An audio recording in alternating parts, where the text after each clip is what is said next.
Hey guys, if you want to download more backups and mod menus like the ones on my YouTube channel, head over to my website PassiveModding.weebly.com where you can download hundreds more. Yo, what's up guys, it is PassiveModding here, back with another video, and this is going to be a quick tutorial on how to install the majority of PS3 backups. So the backup that I'm using in this video is Passive Lite v4.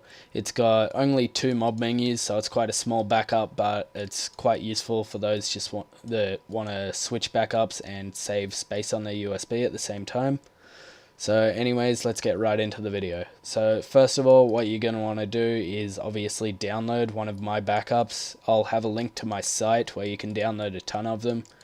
And I'll also link Passive Lite v4 in the description because that's the one I'll be using for this video. But yeah, so once you've actually downloaded the backup, what you're going to want to do is open it with WinRAR and also plug your USB into the computer. And once you've got your USB in the computer, make a folder called PS3. Just right click and click new and then folder, name it PS3, and then within that have a folder called export, and then within that have a folder called backup. Then what you're going to want to do is find the folder in the actual backup that you downloaded that contains all the archive files. And what you're going to want to do is just copy that straight over into the backup folder. And then once you've done that, you're pretty much good to go. What you're going to want to do is eject your USB from your computer. So I'll do that real quick. Just right click on that and then hit eject. And then you can remove your USB and plug it straight into your PS3.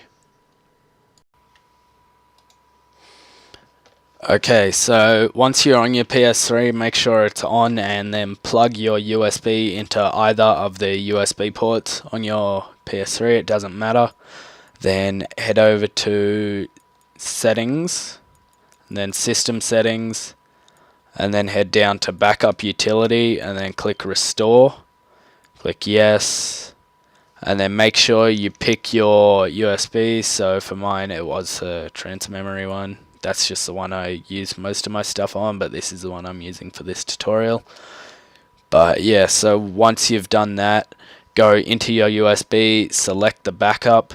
Now, when you restore to a backup, you will lose all the content and settings on your PS3, but if you're going to be using backups often, it doesn't really matter because you can just install a different one and then you'll have a ton more stuff anyways and mod menus. So it is a bit of a loss, but it doesn't really matter.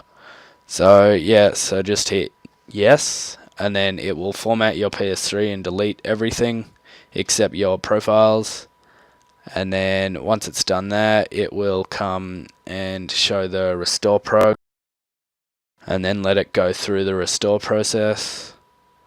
So that shouldn't take too long really. Like for me, for this backup, it's only 2 minutes and it'll actually jump down to about 1 minute very quickly. So yeah, it's not even 2 minutes to actually load. And once it's done this, it will say press X to continue. And yeah, I'll skip towards that now. Okay, so now that we're actually at the end, just press X on your controller. Make sure your controller is actually on, first of all. But yeah, just press X on your controller and it'll restart the console.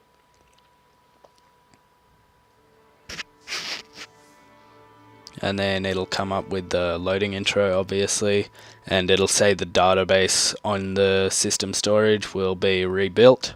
Just turn your controller on again and hit X. And then that'll go through that. It'll be real quick, like only 2-3 seconds at the most.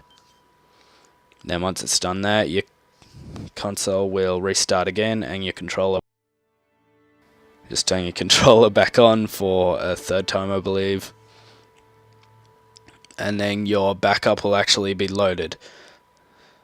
So it's pretty neat, and it'll actually give you a bunch of mod menus and stuff. So with this one, we have the Passive Modding Team theme, which is pretty cool. We've got a bit of homebrew here, like Blackbox FTP, install package, and Rebug toolbox, as well as Project Orion, Ghost Legacy Edition Update 5, and the Black Ops 3 game update.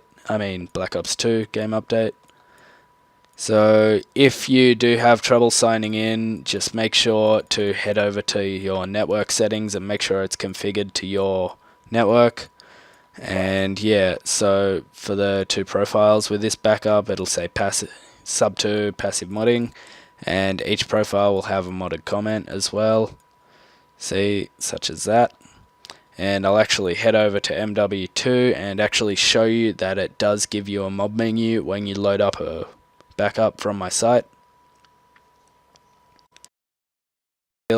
because if you want to use a larger mob menu, just use a different backup that I've made, and there's a heap on my site and that'll be linked in the description. So yeah, once we've actually loaded up MW2, click play online, it'll do all that. My internet is a bit slow because I'm uploading a video at the moment. But yeah, once that's done, we'll have some pretty good internet again, hopefully. My internet's usually pretty crappy, but you know, what can you do? So then hit play online. It'll fetch the playlists and all that. And then I'm going to go down to private match just so I don't have to look for a match. Click Rust, start up the game.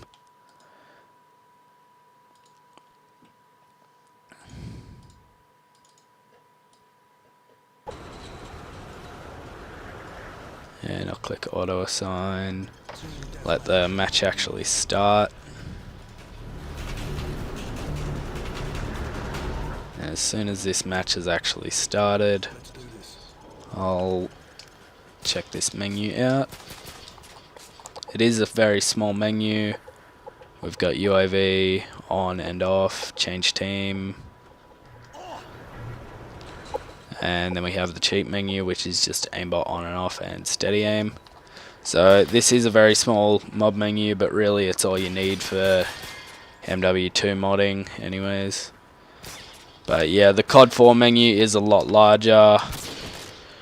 Just keep that in mind. It has a ton of custom games and stuff as well, so if you want to head on there with your friends, just check it out. It's pretty good.